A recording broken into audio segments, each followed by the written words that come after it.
want to come to you this afternoon, and we've been out on our way home today. My wife and I stopped at a retail store in our local area, and people are beginning to get out. People are beginning to go about their daily activities. We're seeing a lot of movement from people, and it's just so wonderful to see, people moving about. It's so wonderful to drive by little mini malls and see cars, and I mean, yes, people's taking it slow, and that's the way people should.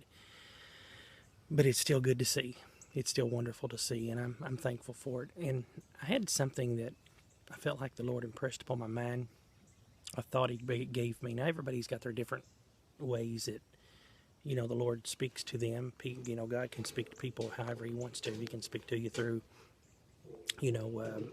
His Word, obviously, through a song, through, whatever He wants to do, or however He wants to. He can speak to you through music, through the weather. God can just impress people, and He normally just gives me a feeling, a little inspiration that comes over me.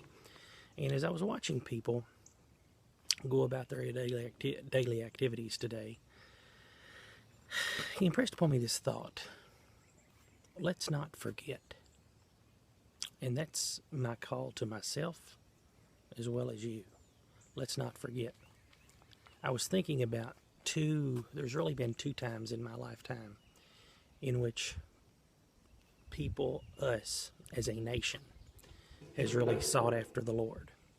And what I mean by that is, major, taking something to God and saying, let's all as a country pray. And the one time was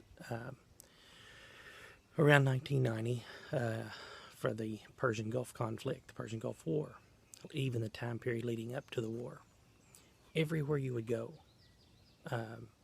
you've seen signs, you've seen billboards: pray for our troops, pray for our leaders, pray for our nation. Then as the battle drew closer and you knew something was going to happen, it just intensified. Churches were packed during that time period. A lot of people that don't normally, or I know people that hadn't been to church in a long time, they was coming to church then. Why? Because they was sensing something was going on. They was sensing something could happen. And then, of course, the other event. Now, there's been other little things that's come up. Don't get me wrong. I'm just talking about two major things. And the other thing that I think about is 9/11, obviously. When this catastrophic event happened to our country, you heard everyone saying, pray. Let's see God. Only God can heal us, and so on. And that's what we're supposed to do. We're supposed to pray during these time periods. But usually what happens when you hear that, when you see that, is you think, what will happen when this is over? What will happen when this is calmed down? What will happen when the war is over? What will happen, when everybody, even at 9/11, begins to go back to their daily activities? Will we really remember the Lord? And I thought about a song that I've heard many times as a kid growing up all my life in church. And then, of course, it's a saying too, but then they made it into a song. But basically, the sum point of it is the saying is, it's easy to live for God on the mountaintop, but it's difficult living for Him in the valley. Now, I've always been the exact opposite. That's the way I view it. I think it's totally different. Now, you're entitled to view it however you want to, but I feel totally different about it, and I'll tell you why. Because I've always felt when you're in the valley, when you're in times of distress, like the times I was talking about, that's when people's calling on God. That's when people's crying out to God. It's when things go back to normal. It's when you get in your normal routine. It's when you get in your normal pattern.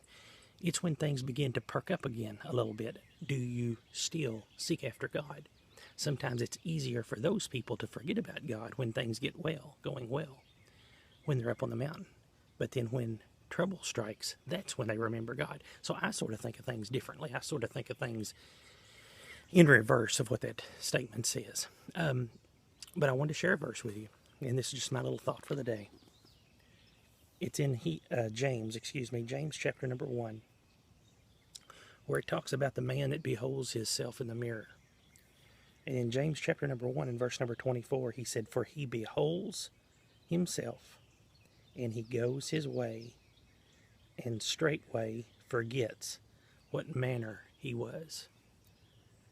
He beholds himself in the mirror, but then he goes his way. And he said, straightway he forgets what manner he was. Folks, we've just come through something major. We're still coming through it. We're not all the way through it, but God has worked mightily.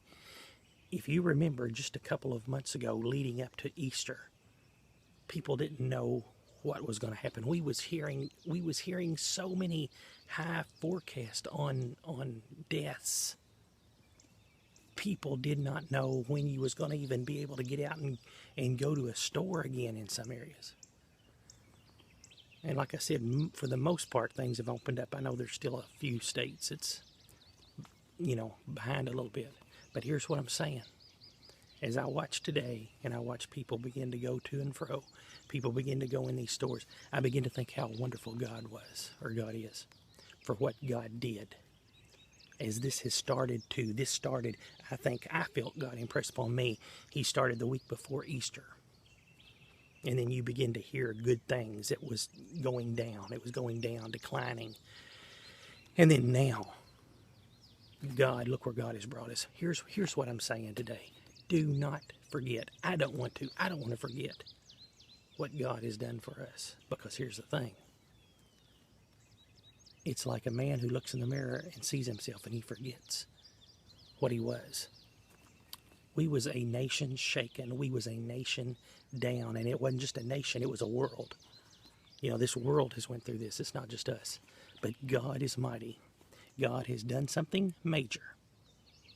And so he said, let's not forget what we was.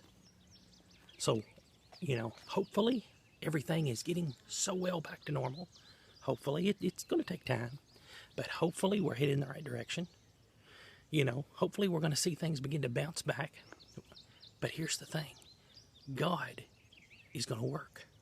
He's going to continue to work. Let's just not forget him. Do not forget him. I don't want to forget him. You know why? I want things to go well. I want things to be great. But while they're being great, I want to remember God. I don't want things to get well and then think, well, I'm going to forget about him now.